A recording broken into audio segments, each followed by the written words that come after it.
Naalala mo ba yung ginawa mo sa akin, Nog? Hanggang ngayon, hindi ko pa rin makalimutan eh. Ang sakit-sakit talaga.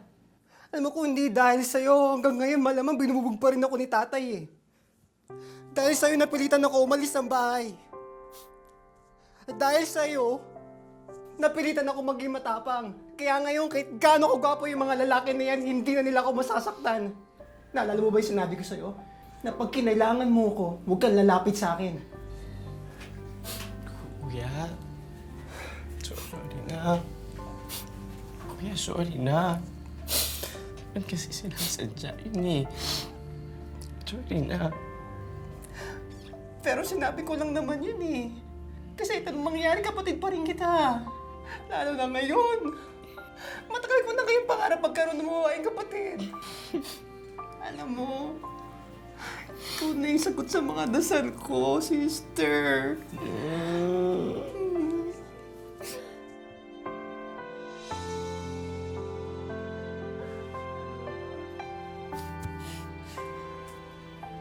Kung ako junior, ngayon ako na si Junie.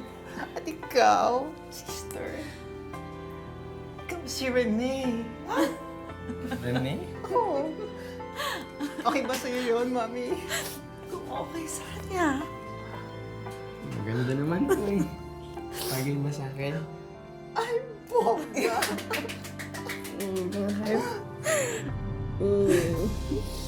Pagkalipas ng ilang araw, mas naging mailap si Nognog sa kanyang ama. Ang buong akala nito, nakipag-live-in na si Nognog sa isang babae. Pero ang totoo, sina Junie at Geraldine na ang madalas niyang kasama. At unti-unti nilang ginabayan si Nognog para tuluyan na nitong matanggap ang kanyang pagiging isang binabae.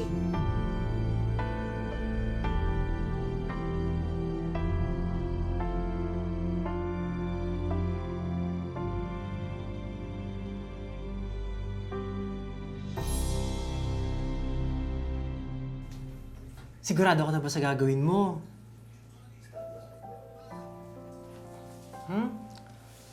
Wala nang urungan to. Ang tanong, siguro dapat, handa ka na bang harapin si tatay? Sigurado ako makakarating dito sa kanya eh. Matagal ko na rin naman siyang pinagbigyan, di ba kuya? Kaya ako naman.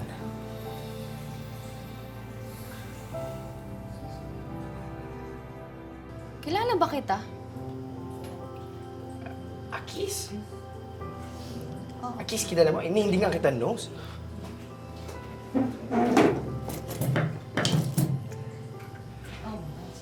Parang may kahawig ka eh. Alam mo, girl, kung sino man yun, sigurado ako hindi ako yun. Kasi ngayon nakita na kita dito.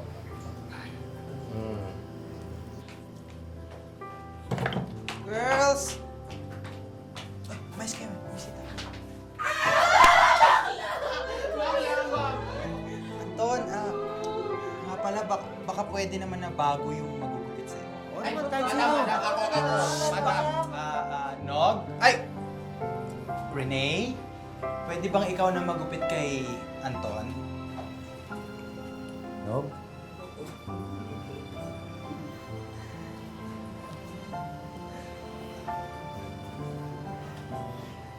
Nog! Ikaw na yan? Pagkatapos ng lahat? Ayoko na dito. Ayoko. Bayad na. Kung ako siguro yun, nagulat din ako. Bakit di ka ba nagulat? Nagulat din. Pero nung kilala mo ako, hindi ako hinuhusga ng tao. Alam mo yan. Ibig sabihin, kahit ganito ako, tanggap mo ako. Alam mo, buting gawin mo.